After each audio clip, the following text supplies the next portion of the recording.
Déjenme decirles que en este cambio que estamos viviendo, el coronavirus lo aceleró y que estamos afrontando una industria 4.0, en el periodismo lo que ha ocurrido es que la frecuencia de actualización y la inmediatez son armas muy potentes y hay que tratarlas con precaución.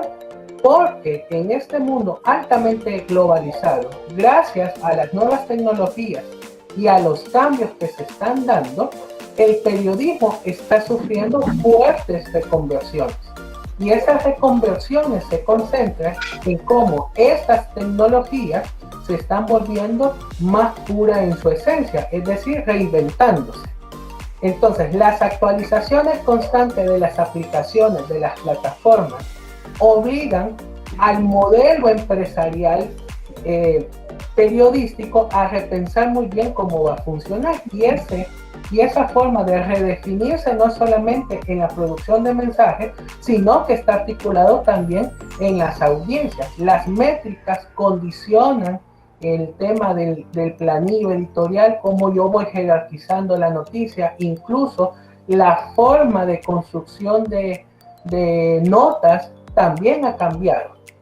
Y yo estoy seguro que Karina y Diandra podrán explicar cómo han sido esas dinámicas, y en esas dinámicas de redacción perfectamente uno comienza a titular con preguntas, así como uno rastrea en Google. Esos son comportamientos que hay en la web y que hemos asumido para entender muy bien el papel de la prensa. Entonces, a pesar que El Salvador tiene periódicos tradicionales, es decir, el print como tal, y luego han venido las ediciones digitales, esa transformación hacia lo digital, lo que hemos ejercido, la labor periodística, hemos experimentado desde cómo se tenía que hacer, que lo hicimos en algunas ocasiones mal, en otras más adelante con una actualización constante entendimos cómo tendrían que ser esas lógicas de la edición digital. Abre un cuestionamiento sobre cómo debería funcionar la sociología de producción de mensajes. Y entonces, en este ámbito digital, entran los conceptos de dinamismo, el uso de elementos claves como la hipertextualidad, la multimedialidad, la interactividad y la frecuencia de actualización. Y todos estos elementos también están reflejados con la temporalidad de los acontecimientos en el medio periodístico. Y uno podría decir que esto solo afectó a los periodistas.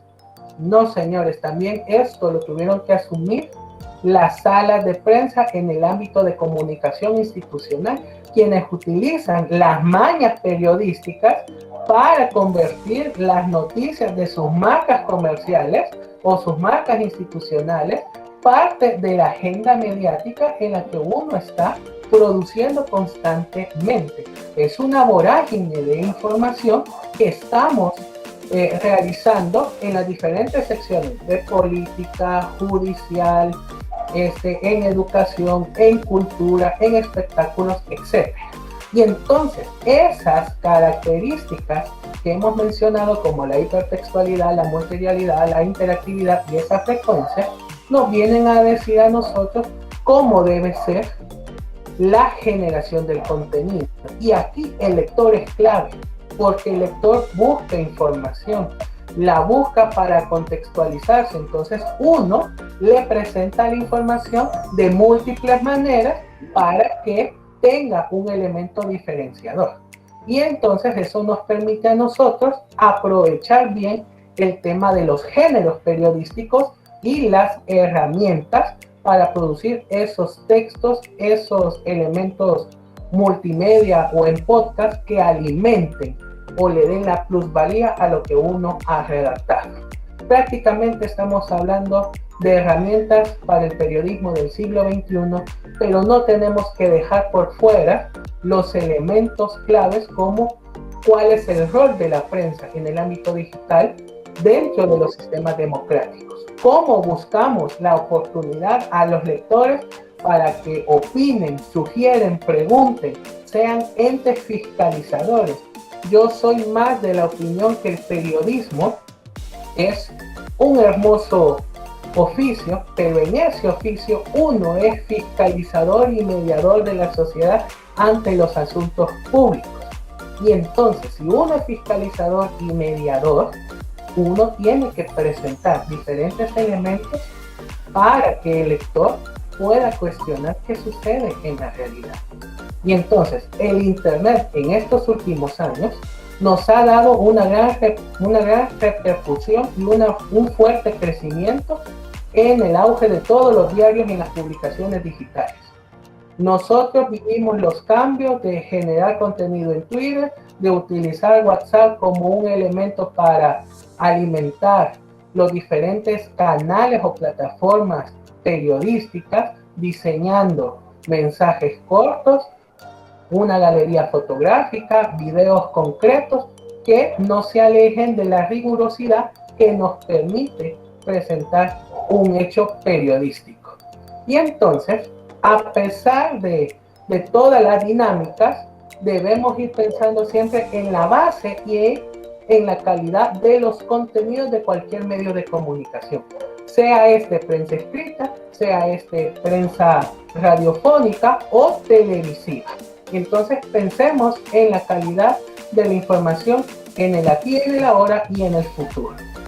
Ahora, como hemos sufrido cambios radicales, hay una transformación digital, el periodismo siempre debe reinventarse, porque gracias a esto hay una visión que nos permite tratar formas y fondos, esas dinámicas que van a terminar estableciendo cómo buscar información, esclarecer el tema de la verdad, la objetividad, la transparencia y la imparcialidad. Aunque los que nos hemos dedicado a periodismo sabemos que la objetividad no existe, pero sabemos utilizar las herramientas de la investigación cualitativa y cuantitativa, técnicas sociales aplicadas a un área de especialización. Y entonces cambiamos el paradigma informativo. Y entonces, en ese paradigma informativo, no debemos quitar el dedo del renglón, cómo trabajar el tema de la balanza del poder, cómo hacerlo más plural, cómo generar los soportes y los formatos que generen conciencia y despierten el espíritu democrático en el lector. Esto implica que hay una gran responsabilidad en nosotros para poder ejercer la profesión, una profesión que está en crecimiento, que está en evolución y que no dudo que muera. Nos hemos adaptado a diferentes cambios y para eso estamos, para conocer cuáles han sido las dinámicas pertinentes del proyecto. Bueno, a partir de ello quiero dar paso a Nidia Karina. Ella es nuestra primera ponente y Nidia es graduada de la Universidad Centroamericana José Simeón Cañas, ha sido periodista, editora y docente universitaria. Cuenta con 17 años de experiencia en prensa escrita. Como parte del grupo editorial Altamirano se desempeñó en el Diario de Hoy y en el periódico Más. También colaboró en la producción para la revista Mujeres, Más.sb y elsalvador.com. Ha laborado en las secciones de salud, educación, espectáculos, estilo de vida y tecnología. Ha realizado coberturas internacionales en Japón, Alemania, Estados Unidos y Guatemala. Actualmente es periodista investigadora de la firma consultora H&H Comunicaciones y es nuestra catedrática en la materia de periodismo en la Escuela de Ciencias de la Comunicación. Justo con el tiempo, Cari, te cedo el micrófono. Gracias, Kevin. Buenas noches, gracias por la invitación, gracias a quienes nos acompañan. Rick Salazar me pidió que les compartiera un poco mi experiencia acerca de mi paso de print a colaborar en las plataformas web. Así que les he preparado esta presentación.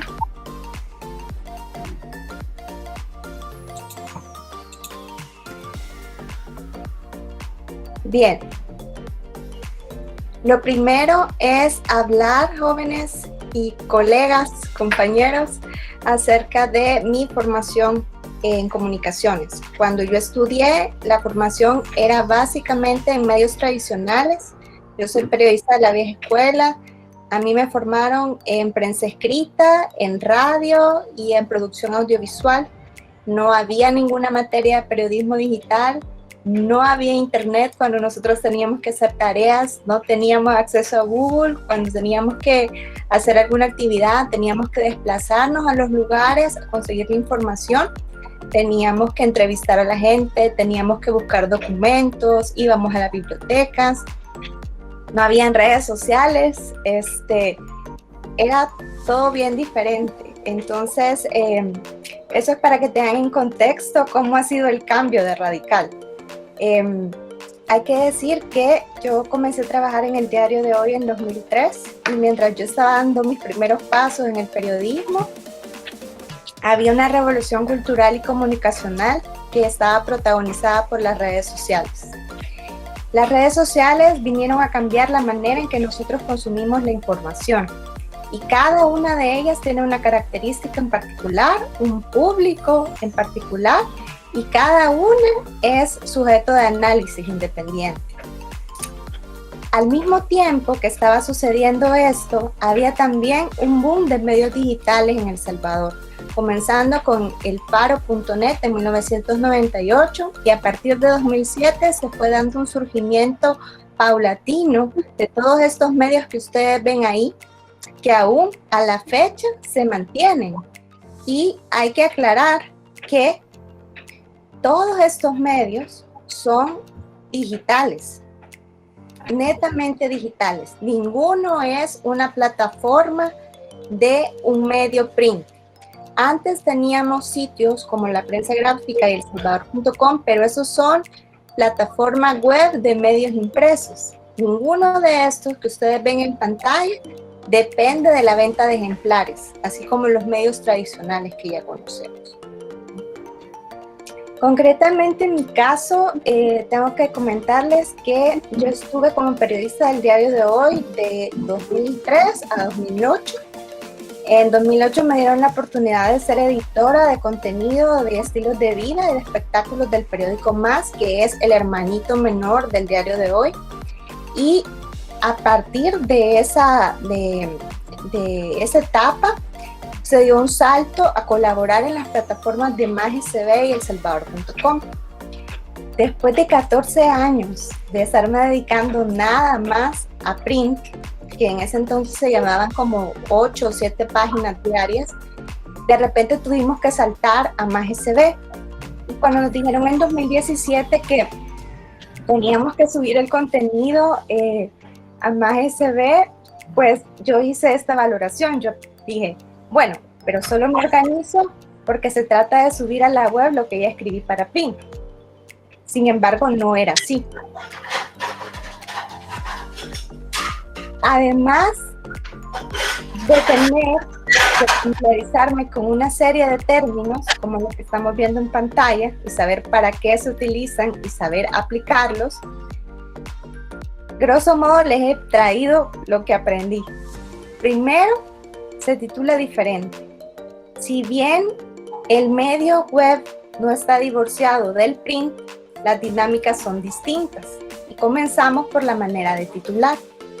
En el caso concreto de Más, si alguien lo ha leído o alguien sabe de él, sabe que es un periódico popular que se caracteriza por utilizar el voceo. Desde ahí ya no podíamos titular igual.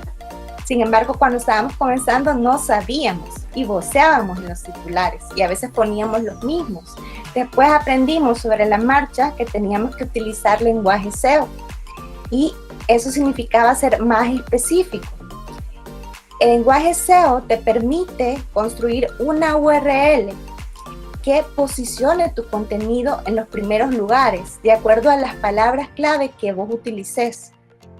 Si ustedes ven acá, un titular es de Más, es el mismo tema, pero uno dice 3 o multitud para print, pero para web lo cambiamos y fíjese cómo construyo. ¿Es bueno o malo que los hijos duerman con los padres en la misma cama?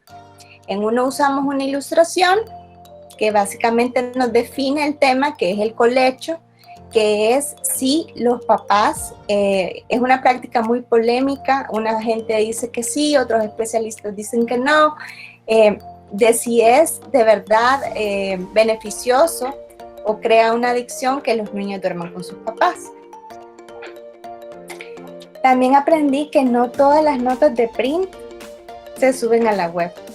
Usted puede tener 10 notas que van para la edición impresa y a lo mejor de esas van a subir 2, va a subir una o no va a subir ninguna. Y eso no depende de que su tema no esté bien reporteado. A veces es criterio del editor web de turno y a veces se ve porque una parte importante de la web es el tráfico. Al medio le interesa que su tráfico sea alto. Si el editor web detecta que el tema que usted quiere subir a lo mejor no le va a generar tráfico, sino al contrario, se lo puede botar, entonces le va a decir que no. En algunos casos los temas son demasiado especializados. Sin embargo, tengo que decirles que en web no existe una fórmula mágica. En otras palabras, no hay nada escrito. Si bien hay temas que llaman la atención, por ejemplo, los hechos de violencia, las alzas en el pago de la luz, o por ejemplo, los casos de corrupción en la asamblea, pueden generar cierto tráfico, no quiere decir que su tráfico siempre va a ser alto. Si usted tiene la oportunidad, mi consejo es que usted vaya probando. Y por eso les traje este ejemplo. Para la mayoría de los que están acá, saben que TikTok fue la app de la pandemia, ¿sí? Aunque haya sido creada en 2016, el boom fue en 2020. Y una de las figuras populares de TikTok es este argentino que se llama Gus Leone, que a los días de haber creado su cuenta en TikTok empezó a tener un montón de likes. Y eso fue lo que me llamó la atención, además de la historia que había de fondo, que era un argentino, un conductor de un programa de turismo que se había quedado en Tegucigalpa confinado. Entonces le escribí y le dije si me daba la entrevista, me dijo que sí. La subí a elsalvador.com y boom, 18.794 vistas. El número es bastante alto. A mí me sorprendió de sobremanera porque además fue una de las notas más leídas en el puesto 10 entre un montón que están compitiendo, ¿verdad? Entonces me llamó mucho la atención y es por eso les digo que si ustedes tienen la libertad, prueben. Igual, también aprovechando el contexto de la pandemia, ocupé este tema de TikTok, donde podíamos ver a los religiosos que estaban, digamos, evangelizando de una manera bastante curiosa, a través de la comedia, por ejemplo. Entonces decidí que quería entrevistar a los más populares. En este caso estaba el padre argentino Jorge Reinaudo, que es uno de los influencers religiosos más populares. También a Sor Marta Moreno, que ella se autodenomina Sor Selfie en TikTok y en Instagram, y ella me llamó la atención porque hacía doblajes de una comediante española que se llama Chona, y lo hacía también con una hermana que estaba mucho más mayor, como de unos 60, 70 años. Entonces era curioso verlos, y para no incluir solo a personajes católicos, también hablé con un joven que era de San José, California, es norteamericano, y él hace su propio contenido, pero él en el caso es para jóvenes protestantes. Y también lo subí a la web. Debo decir que me dio un poco de temor subirlo porque el público yo pensaba que era demasiado específico, pero tenía fe de que por ser curioso a lo mejor no iba a caer en un tráfico demasiado bajo. Y también me llevé una sorpresa porque digamos que tuvo, no como el anterior, pero tuvo como 3.200, 3.300 vistas. Entonces no es nada despreciable para un tema como este. En el caso de MásSB yo tuve más libertad porque digamos que la atención era menor y el público era más bajito, porque obviamente se trataba de captar la atención del público de más, pero a lo mejor el poder adquisitivo de la gente de más no es la del Salvador.com y por lo tanto el tráfico no era tanto, ¿sí? Era mucho más bajo. Igual yo intentaba probar porque descubrí que mucho del contenido que se consumía era de entretenimiento. Entonces yo me fui a sentar literal con la ingeniero de ese entonces que veía la web y le pedí que me explicara cómo se aplicaba lo de las métricas, cómo se leían los números y cómo se podía aplicar a los diferentes temas que publicábamos. Igual que en los casos anteriores, yo probaba y aprovechaba el contexto. En este caso se acababa de estrenar It, bueno, el remake, y esta nota es sobre un joven que truqueó la foto de la boda de su hermana y puso al payaso Pennywise en las imágenes. Entonces eso era lo curioso y estaba como muy en vogue en redes. También probé con este tipo que estas dos muchachas eran famosas en Instagram por su parecido a las celebrities Kylie Jenner y Kim Kardashian. Y esta otra, donde dice increíble, papás dejan a hijo encerrado en un casillero antes de irse a nadar, fue un hecho que pasó en China. Entonces, y ahí ya fui aprobando, por ejemplo, con el video. Otra cosa que descubrí es lo importante de ir más allá de la fotografía. Si bien la web no te da una infinidad de herramientas, sí te da otras y tenés que aprovecharlas, tenés que explotarlas. En este caso, la infografía web puede servir para dar un plus a los lectores y generar fidelidad, porque le está dando algo diferente.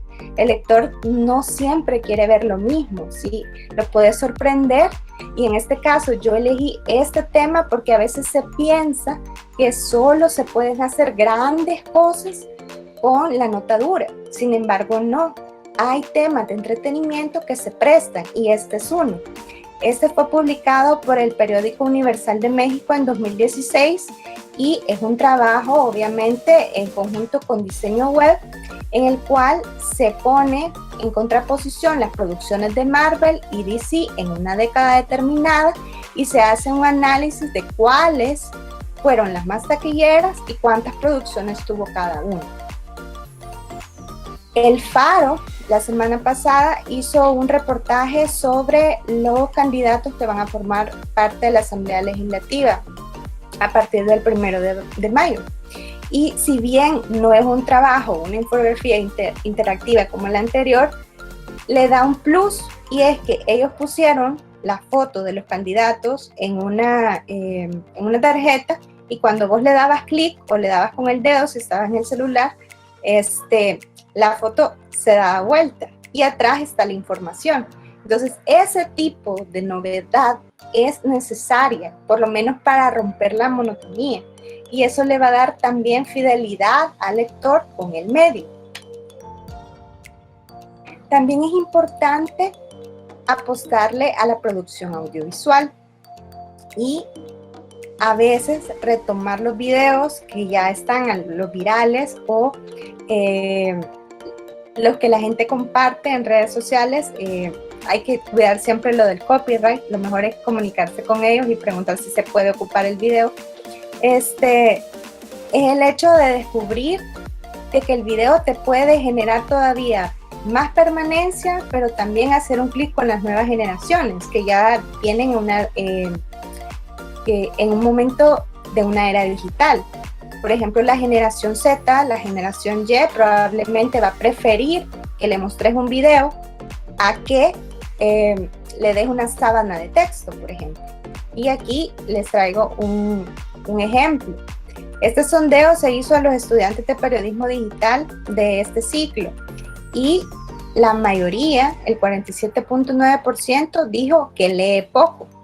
Entonces eso ya nos está dando un parámetro de qué herramientas tenemos que utilizar, porque es importante conocer a tu público para saber qué contenido le puedes ofrecer.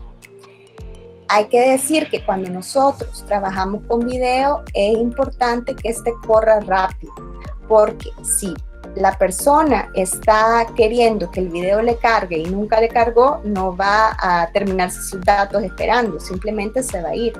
Entonces eso ya depende también de la plataforma.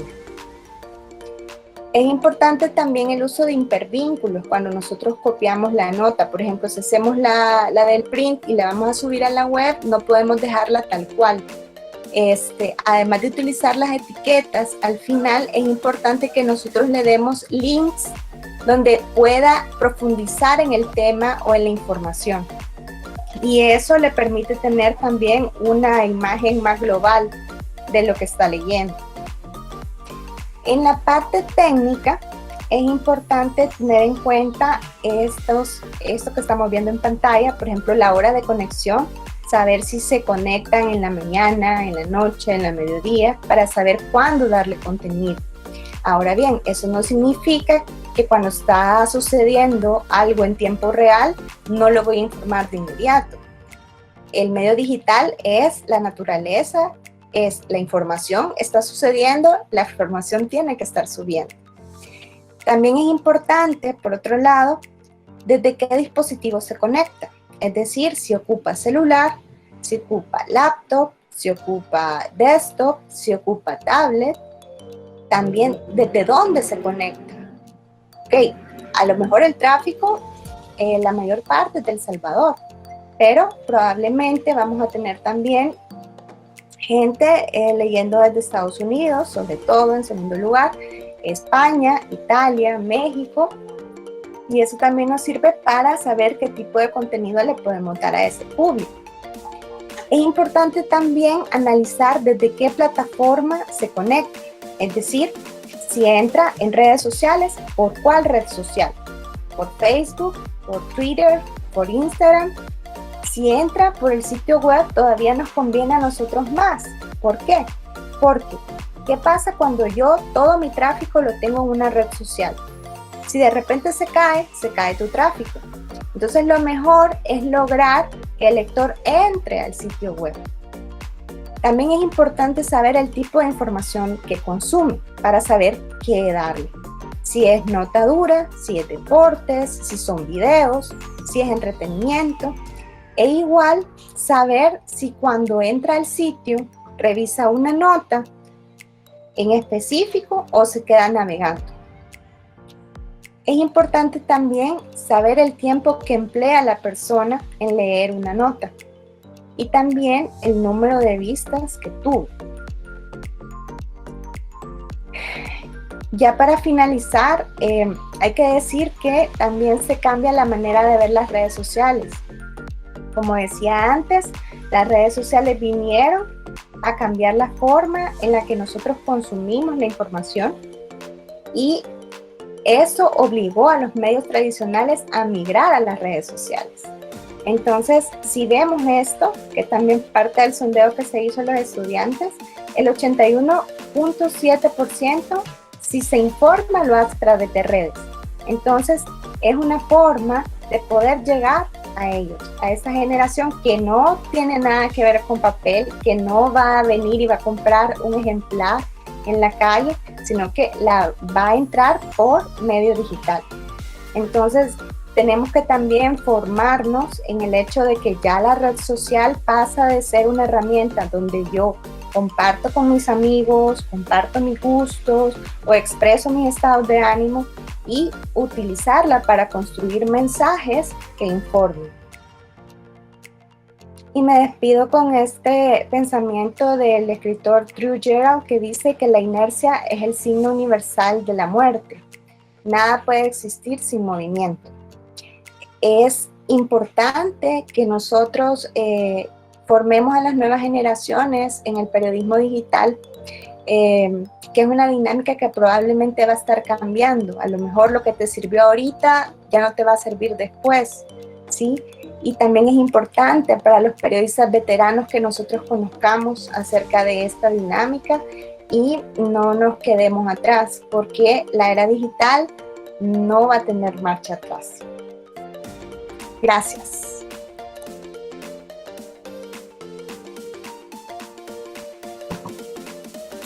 Gracias, Karina, te agradezco mucho por tu intervención. Y hoy doy paso a nuestra siguiente invitada. La invitada que tenemos a continuación es Diandra Mejía. Diandra Mejía es graduada también en la Universidad José Simeón Cañas. Cuenta también, además de su licenciatura, maestría en el tema de gestión cultural.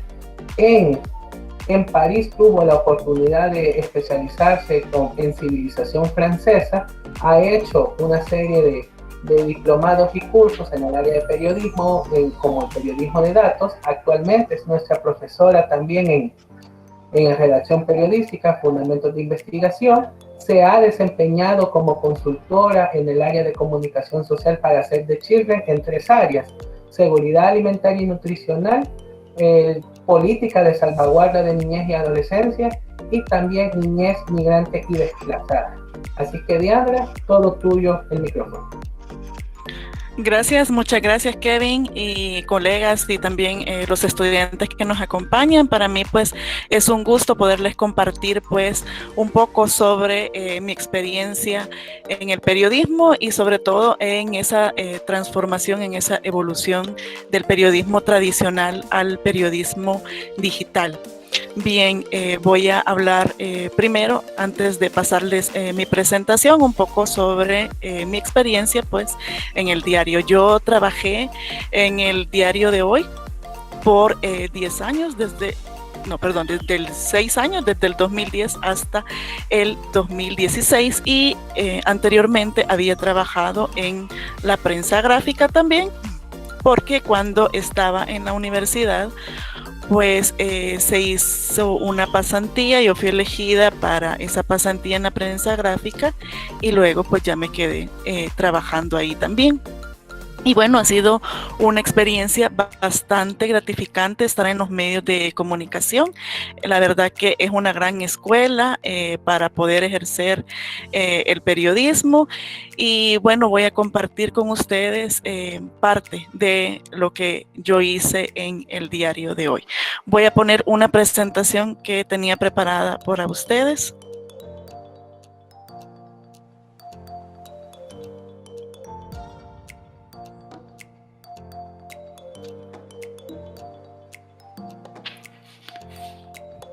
¿Me avisan si pueden verla? Sí, se mira. Muy bien.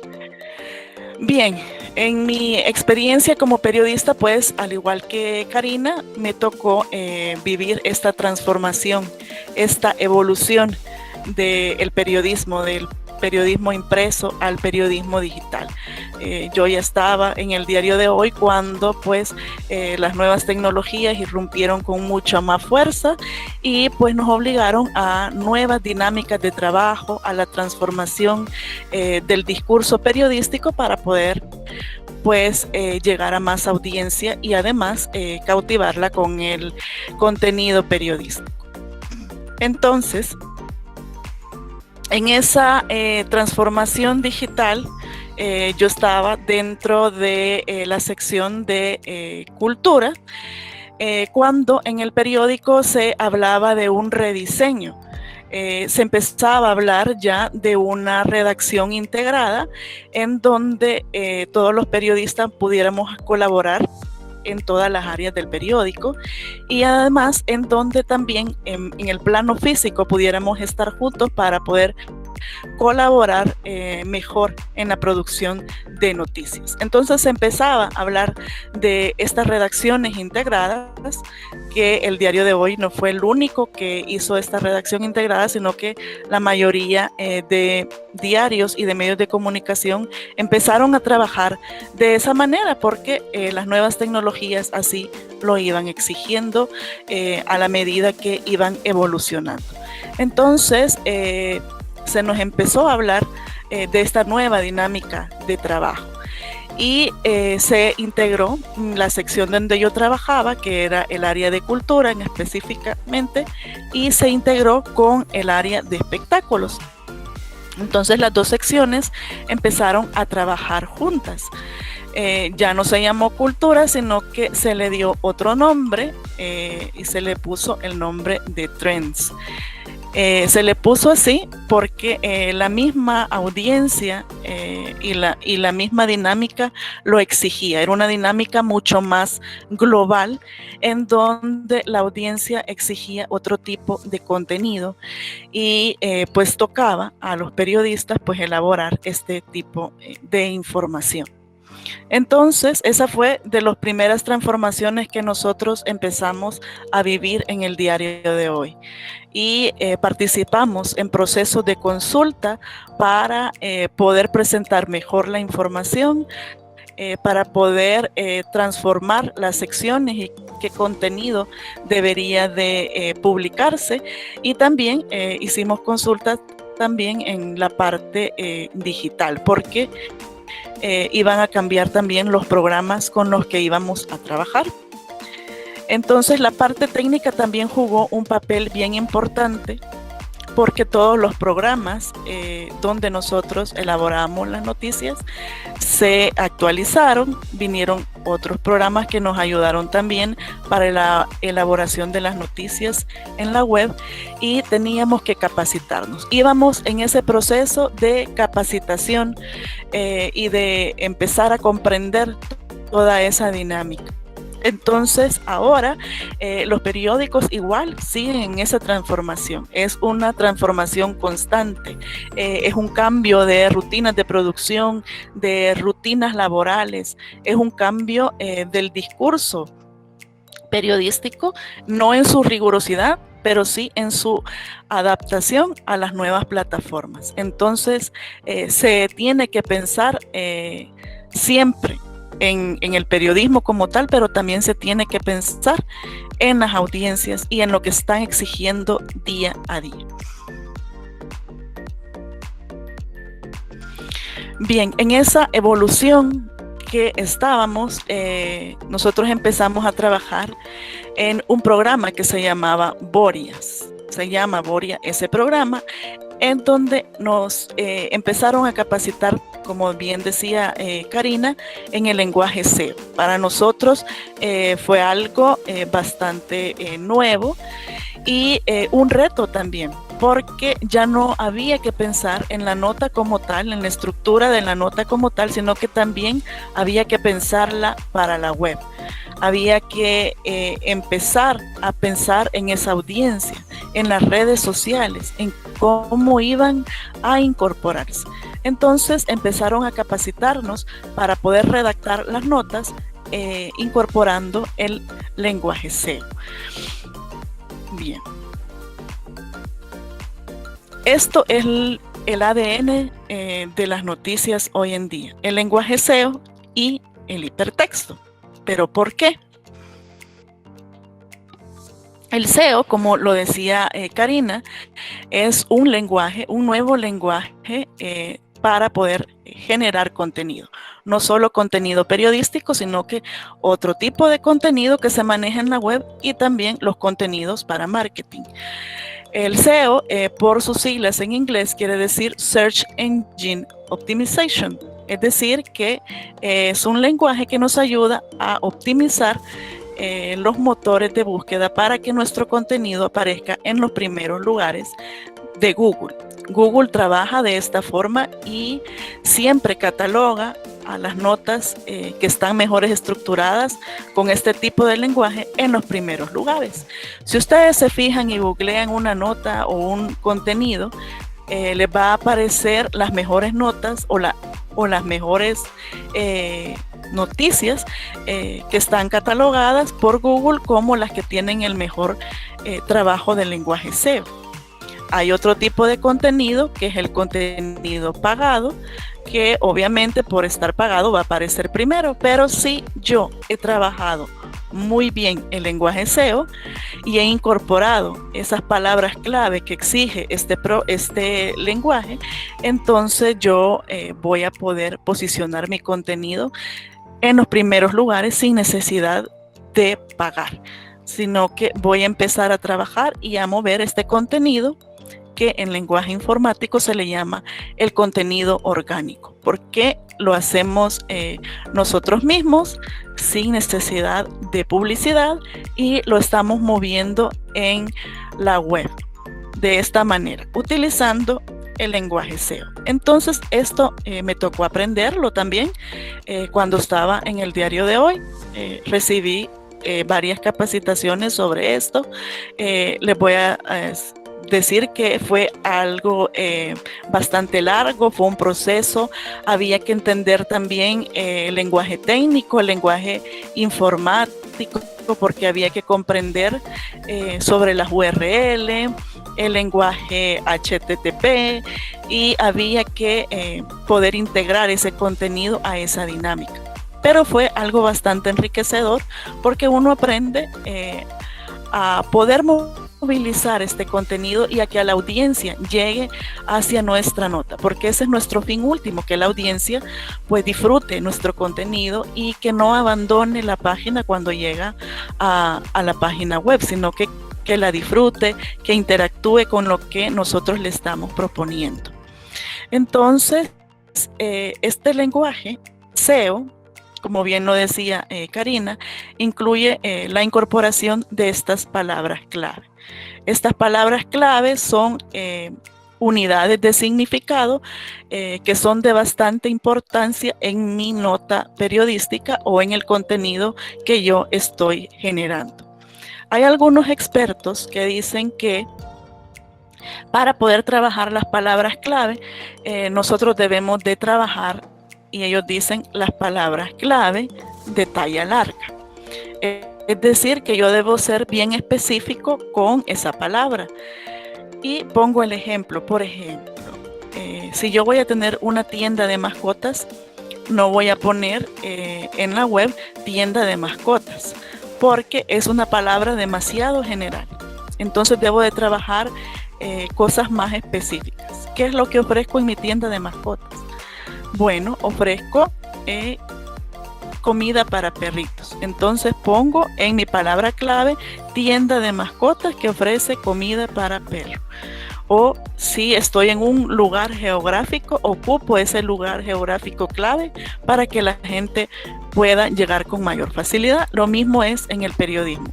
Debe utilizar palabras bien específicas que posicionen mi noticia, mi reportaje o mi crónica en los primeros lugares de búsqueda. Y además que pueda generar tráfico, es decir, que las personas lleguen a mi noticia.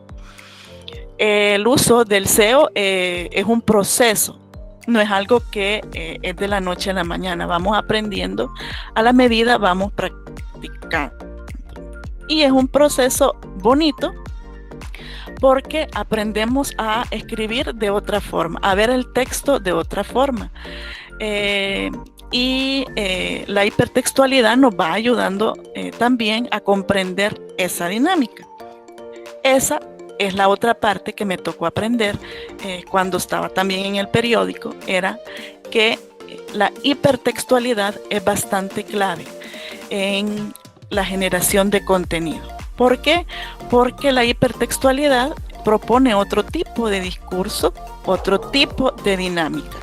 No sé cuántos han tenido la oportunidad de leer la obra de Julio Cortázar que se llama Rayuela.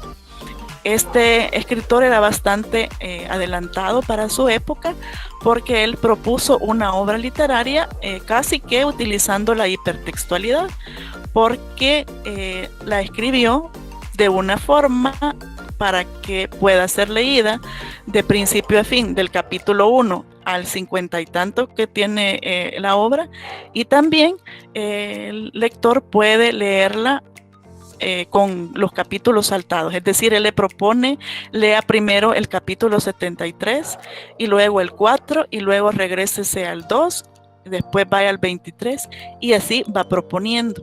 Entonces se hace ese salto Así es la hipertextualidad. A través de los enlaces, de los hipervínculos, yo voy a la información que me interesa.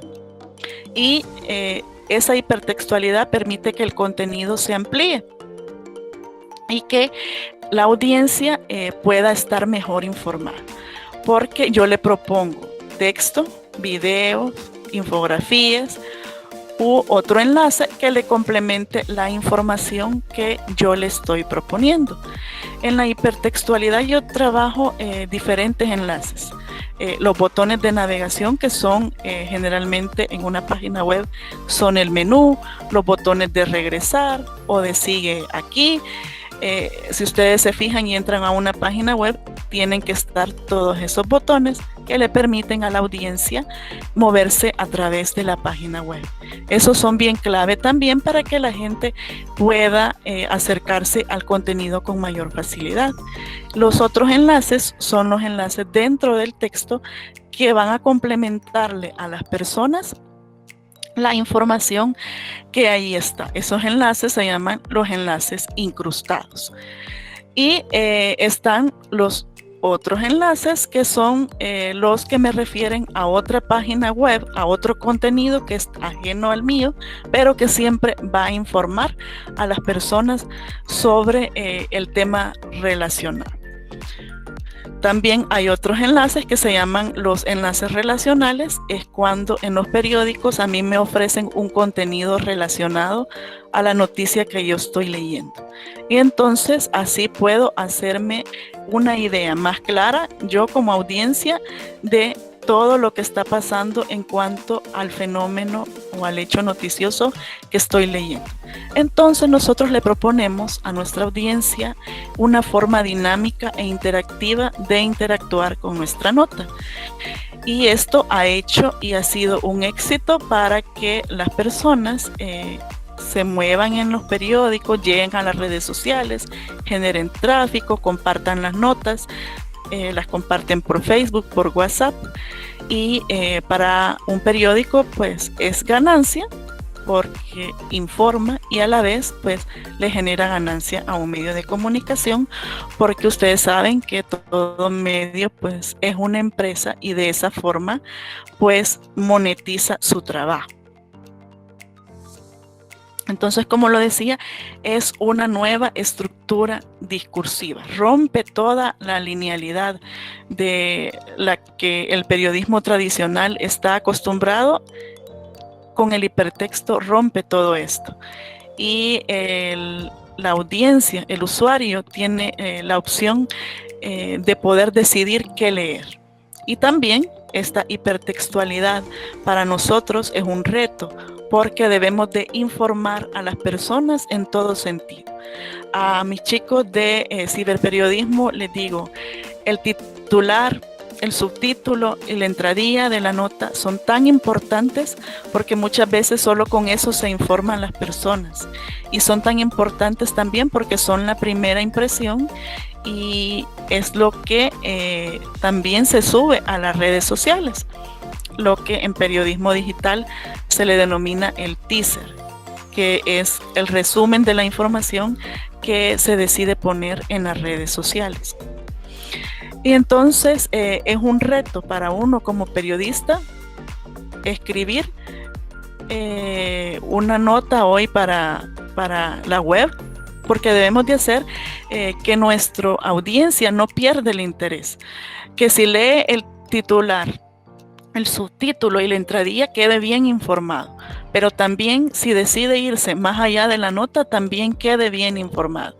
Entonces debemos de, como periodistas o como generadores de contenido, tener ese cuidado y ponerle empeño cuando estemos escribiendo siempre para la web.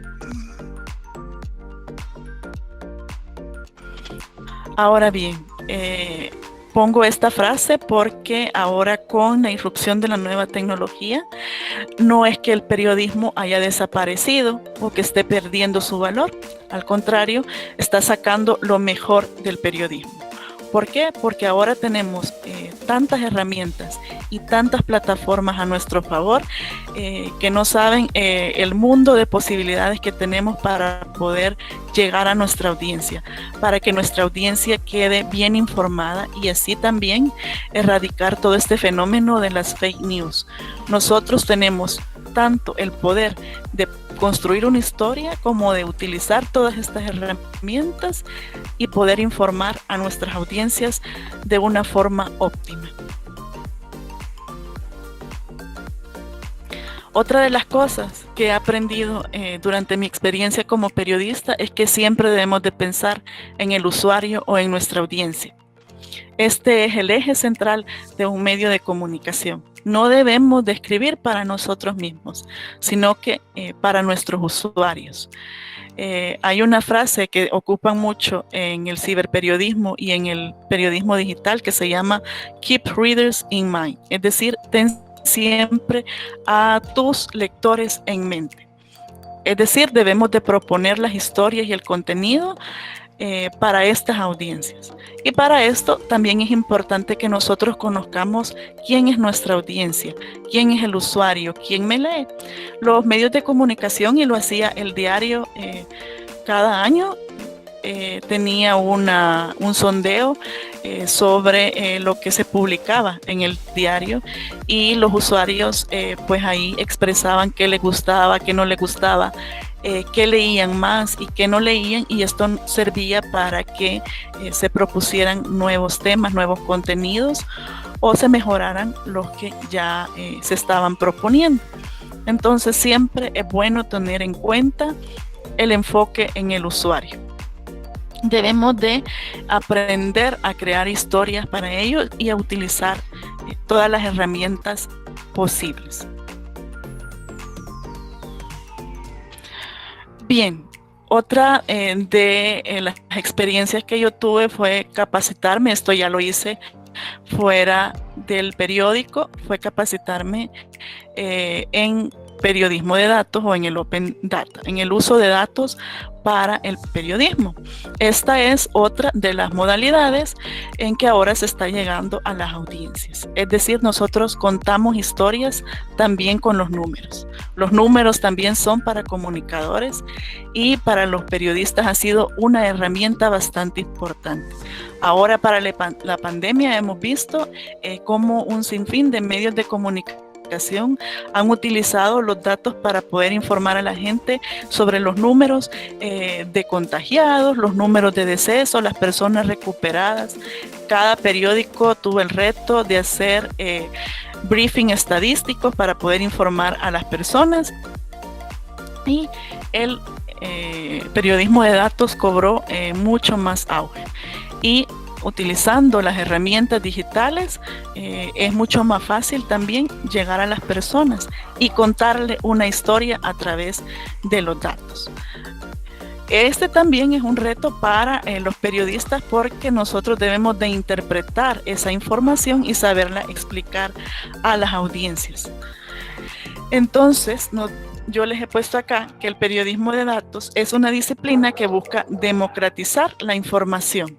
Es una forma en que la información puede ser publicada, puede tener acceso la sociedad a esa información, y así de esa forma se democratiza, porque nuestra usuario, nuestra audiencia tiene derecho a estar informado, y es parte de la democracia de la información poderles dar lo que la audiencia nos pide. Entonces, el periodismo de datos también se usa bastante en una especialidad del periodismo, que es el periodismo de investigación, y en el periodismo de precisión, en donde el periodista tiene una labor investigativa y científica para poder proporcionarle temas de interés a la sociedad y que tal vez el usuario, la audiencia, no comprende muy bien. Cosas de salud, de tecnología, de economía. El periodista tiene también un rol de interpretación, y con los datos pues se le facilita contar esa historia a las audiencias. Otra cosa que se está utilizando bastante es el Open Data. El Open Data nos sirve también en el periodismo y también en otras áreas de la comunicación social, del desarrollo de proyectos del desarrollo social y comunitario, porque el Open Data nos permite tener acceso a bases de datos, tanto de instituciones, de la empresa privada, de el Estado también, y nos sirve para poder proponer proyectos que ayuden a la sociedad, a comprender la sociedad y a proponer proyectos de valor y que pueden ser de mucha utilidad para la sociedad y para una comunidad determinada. Entonces, cuando se trabaja el Open Data, esto es parte de lo que aprendí y de lo que yo les quiero compartir. Cuando se trabaja el Open Data, tanto en medios de comunicación como en proyectos sociales, se elabora un ecosistema de datos, un mapa de datos, y esto nos va a ayudar a poder distribuir la información de una mejor manera. Hay que conocer cómo es la infraestructura, donde esos datos van a moverse, quiénes van a estar involucrados para poder proporcionar los datos adecuados. Bien, este es un ejemplo de un ecosistema de datos normal, en donde en el centro, si ustedes se fijan, están los datos. En medio yo pongo la infraestructura que voy a ocupar para dar a conocer esos datos, ya sean bases de datos, infografías, estadísticas. ¿Cómo voy a dar a conocer esos datos? Conocimientos y colaboración va en la tercera parte, es decir, qué plataforma voy a utilizar, cómo la voy a interpretar. En la cuarta parte va la capacitación técnica, y en la parte más grande va la legislación, porque cuando se trabaja Open Data también hay que saber respetar pues la legislación, las leyes tanto comunitarias como las leyes estatales, para poder publicar esos datos.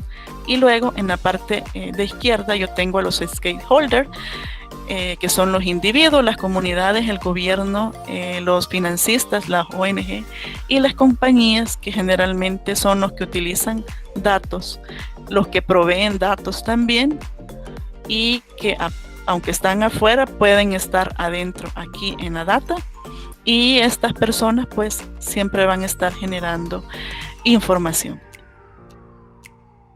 Y este ecosistema, en este ecosistema de datos también están los medios de comunicación, quienes hacen consulta de esos datos y además publican datos de interés para la sociedad. Este es un ejemplo. Este es el ejemplo del Washington Post. El Washington Post trabaja con estos ecosistemas de datos. Y acá, en este ejemplo que les pongo acá, está la forma en que el Washington Post ha interrelacionado con todas estas marcas, compañías, medios de comunicación para la generación de sus noticias y de su información.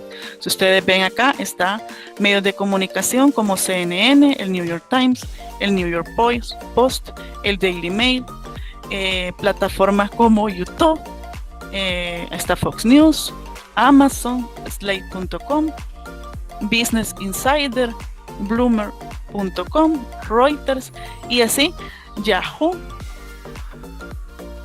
Todo las fuentes que ellos consultan están aquí en su ecosistema de datos. Es la forma en que ellos están interconectados para poder generar información de este tipo. Ellos, el Washington Post siempre trabaja de esta manera, el Open Data y el Big Data. Bien, otra de mis experiencias más recientes fue haber participado en el SEO Underground, que fue un taller para poder aprender más sobre el lenguaje SEO. Dentro de las charlas magistrales tuve una charla con el director de SEO del New York Times, que se llama Carlos Cabrera, y entonces yo les voy a comentar esa experiencia porque hay datos bien interesantes de cómo una redacción utilizó de manera efectiva la transformación digital para sus contenidos. Entonces, la imagen que ustedes ven ahí es la sala de redacción del New York Times. También es una sala integrada y al igual que el diario de hoy se transformó en una redacción integrada en donde tanto las personas que trabajan SEO como las secciones del periódico están cerca y están cerca justamente para poder colaborar entre sí. Entonces ahí están los equipos de SEO, el equipo técnico y también los periodistas y editores de cada sección. Entonces este es un ejemplo porque el New York Times tiene una evolución bastante exitosa en cuanto al SEO. El conferencista que tuvimos ahí, que fue Cabrera, nos daba un ejemplo de cómo el New York Times llegó a posicionarse en los primeros lugares de SEO en Estados Unidos. Y nos decía él que tenía, ya les voy a explicar el ejemplo que está aquí, pero nos dice que desde que empezaron a utilizar el SEO en el New York Times, tienen a diario 600 millones de visitas. Y el incremento hacia sus números de visita se produjo en un 109%. Es decir, más de la mitad de lo que antes los visitaban en su página web. Y nos dice también, nos decía que ellos trabajaban el contenido evergreen, es decir, un tipo de contenido que está pensado para dejarse en la web por mucho tiempo, porque lo que hace este tipo de contenido es conseguir suscripciones pagadas. Entonces atraían a la gente por medio de este contenido evergreen, y este contenido también estaba pensado con el lenguaje SEO, estaba trabajado de esa forma y así atraían a la audiencia hacia ese contenido. La mitad de la audiencia pagaba la suscripción y así empezaron a conseguir cada día más audiencia con este contenido. Que es apto para durar en el tiempo, que está optimizado con el SEO y que es además un activo para generar resultados a largo plazo. Otra de las cosas que nos decía era de planificar en advance o planificar adelantadamente. Entonces ellos, cuando había un evento importante que se sabía que ya estaba planificado, el equipo SEO empezaba a trabajar titulares y entradillas, incluyendo las palabras clave. Pero antes de hacerlo, no solo lo hacían por hacerlo, sino que buscaban y hacían una investigación de lo que la gente estaba buscando en el momento.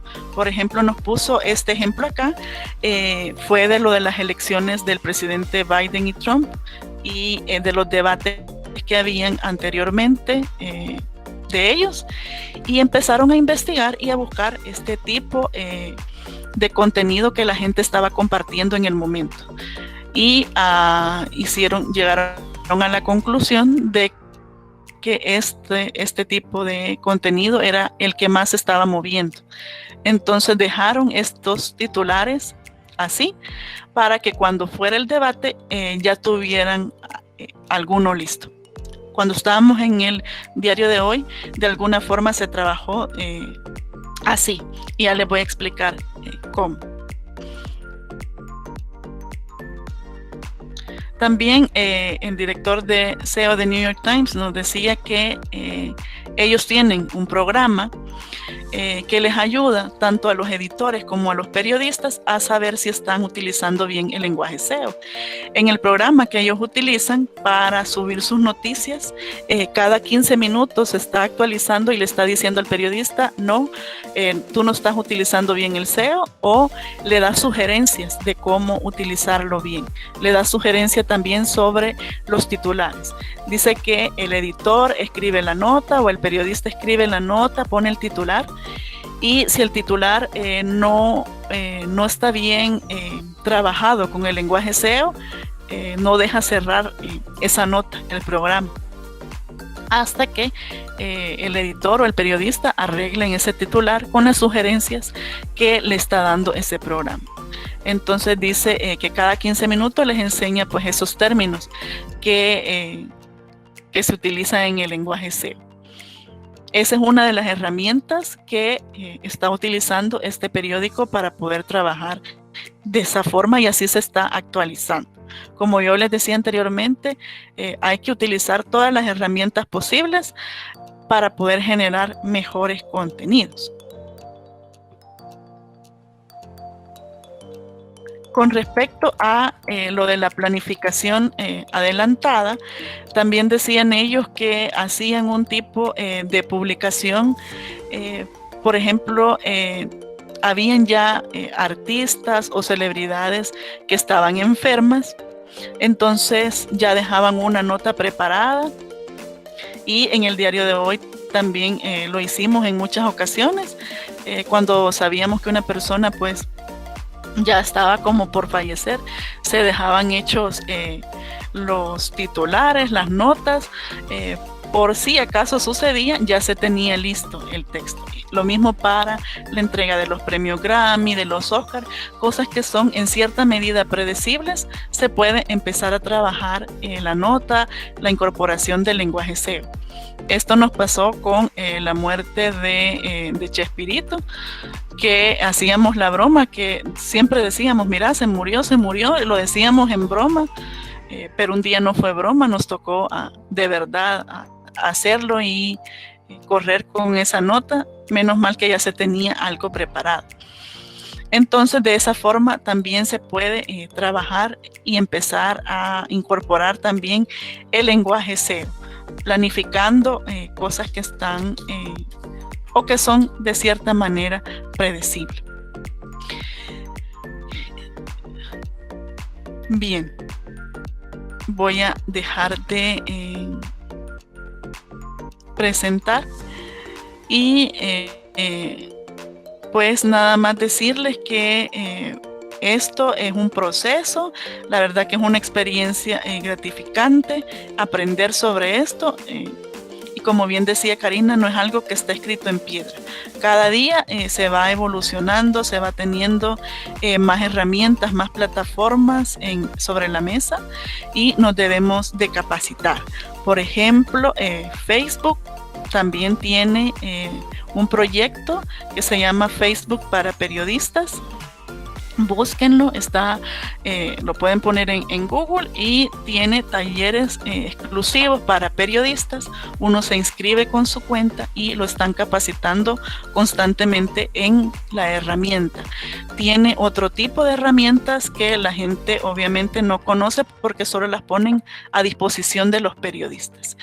Y entonces esa es parte de las capacitaciones que nosotros debemos de ir buscando constantemente, siempre a la vanguardia, y nunca dormirnos en nuestros laureles, porque como decía mi colega Karina, pues esto vino para quedarse y nos debemos de adaptar a todo lo que viene.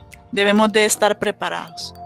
Así que muchas gracias, espero que esto que yo les hablé también les haya servido mucho para su conocimiento.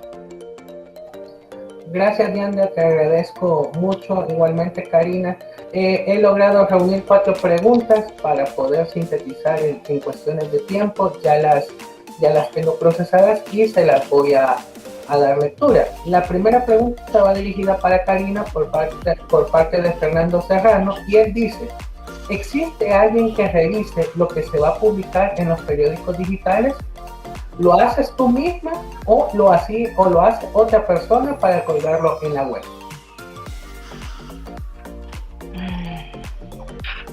Desde mi experiencia, no lo revisa. A ver, lo que pasa es que se pueden dar los dos casos, pero a ver, si nosotros dejamos colgada la nota, la editora de turno la va a ver, pero no estoy segura, no podría asegurar si la editora ve nada más cosas técnicas, por ejemplo, que estén los pies de foto, que estén las etiquetas, pero en cuestiones de redacción, yo me atrevería a decir que poco le meten mano.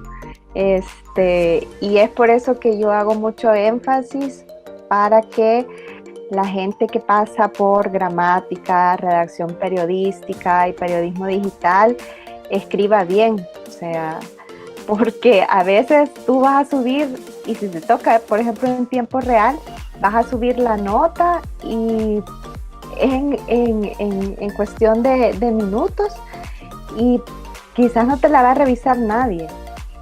No sé si Diandra me puede ayudar en eso.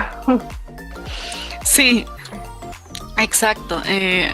A veces, bueno, en mi experiencia también, yo dejaba las notas en el programa que yo les digo, en Boria, y va a depender mucho del editor que esté. Si tu editor tiene pues el tiempo, la disposición de revisarlo, lo va a hacer. Hay otros, los correctores de estilo, que tienen que verlo, la nota.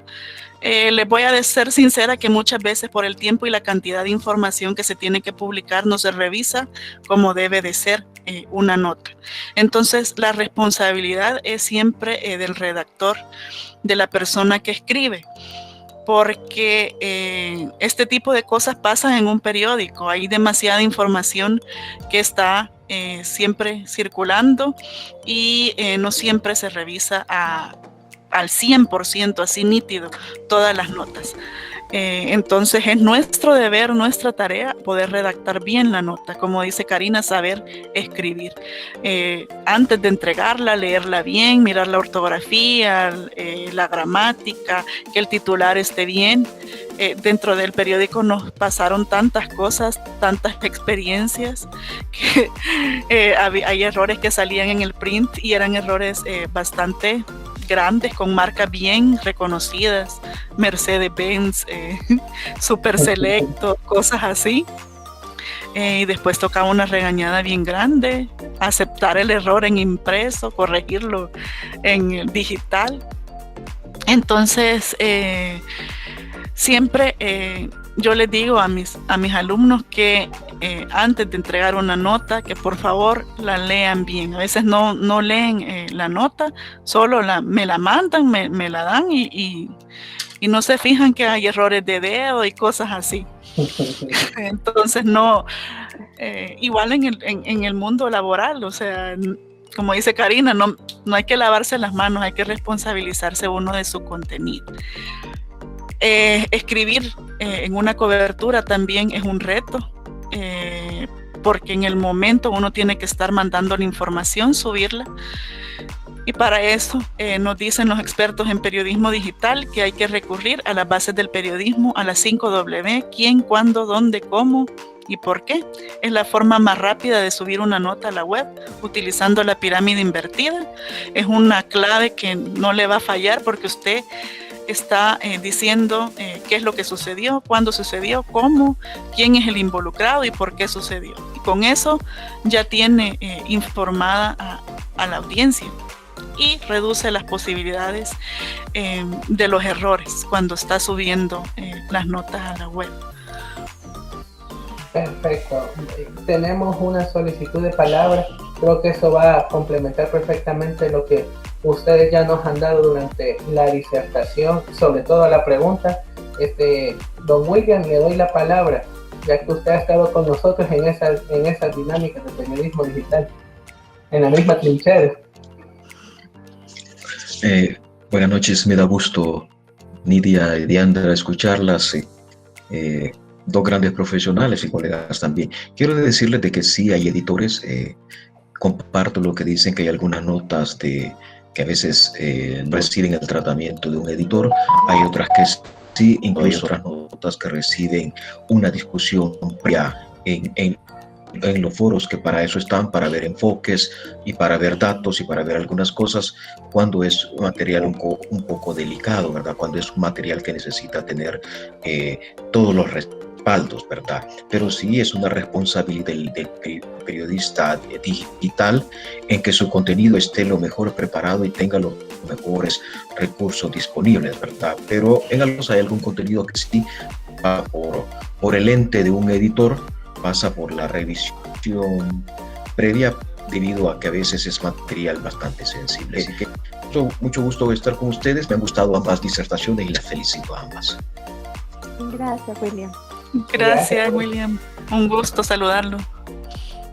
Bueno, la tercera pregunta la voy a realizar porque la número 2 que hacía Adriana ya la contestó Diandra en su intervención, que tenía que ver con el tema de algunas modificaciones, si me había equivocado en una cifra, en una palabra, etc. Pero la tercera pregunta que hace Diego es: ¿qué sucede cuando hay títulos engañosos para tener más visitas? ¿El periodista perdería su credibilidad? ¿Por qué muchos periódicos comparten contenido con cierto título llamativo, pero cuando entramos ya no es lo que parece? A ver. ¿Quién responde, Cari? Sí, Andri. Bien, este tipo de notas se hace para monetizar. Ese es el fin último, monetizar.